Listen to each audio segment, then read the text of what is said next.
Kalau istri yang ingin bekerja saat membantu mencari nafkah itu boleh nggak, Ustaz?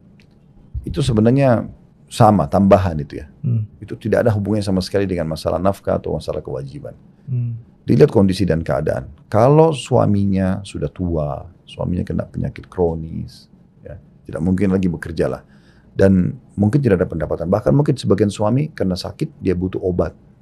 Istrinya masih mampu, lalu istrinya bekerja, berdagang, bekerja. Oke, untuk biaya keluarga. Tapi kalau misalnya suami sudah punya pendapatan, walaupun pas-pasan, tapi istri dengan argumen, udah saya juga akan bantu nanti.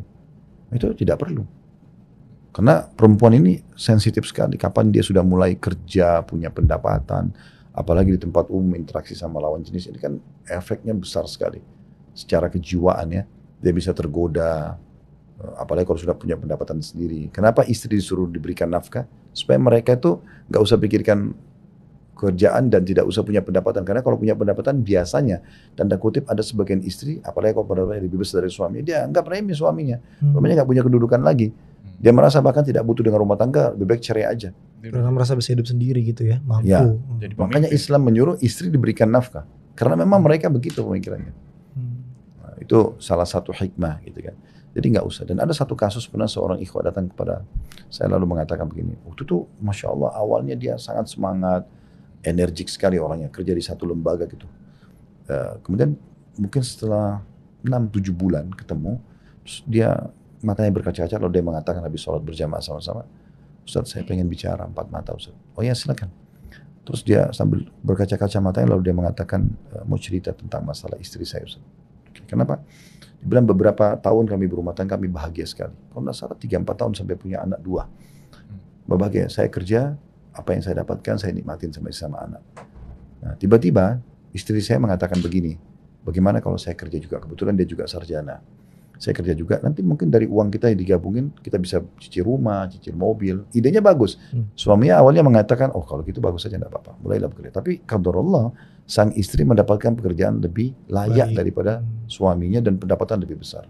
Kata suaminya, tiba-tiba istri saya berubah sikap. Domba berubah sikap. Karena dia nganggap suaminya, kamu siapa? Pendapatanmu lebih kecil. Gak selevel gitu, Zat. Ya mungkin ada ke situ pikiran atau mungkin dia merasa udah saya untuk apa suami saya capek-capek melayani toh juga saya sudah dipenuhi kok gitu lah. Itu secara kejiwaan bisa muncul dan itu terjadi fakta lapangan dari kisah ini. Akhirnya dia pun sering pulang telat dan kalau pulang telat capek dalam kondisi dia nggak punya kebijaksanaan seperti suami. Kita capek pun, tapi kalau lihat istri sudah dandan segala macam, kita masih merasa, oh ini kewajiban saya untuk penuhi biologisnya. Kalau mereka sudah tidak seperti itu. Sering marah kata akh ini, marah tiba-tiba kalau saya ajak biologis, saya capek, apa kamu tidak tahu gini-gini. Lebih parah daripada itu, terbukalah pintu-pintu pergaulan yang tidak diharapkan. Karena dia punya atasan laki-laki dan mewajibkan dia ikut keluar meeting kantor, keluar kota. Sampai suaminya bilang, saya pernah jemput, dia turun dari mobil atasannya. Cuma berdua aja. Nah, bagaimana sikap saya, apa yang saya harus lakukan? Nah, ini kan ya, konflik yang terjadi yang memang serba salah sang suami sekarang. Dia yang izinkan dan suami istrinya sudah terlanjur rusak begini. Ya, saya cuma bilang ya antum berdoa kepada Allah Subhanahu Wa Taala agar Allah bisa berhentikan dari tempat kerjanya itu sambil di waktu atau momen tertentu yang tepat ya nasihatin.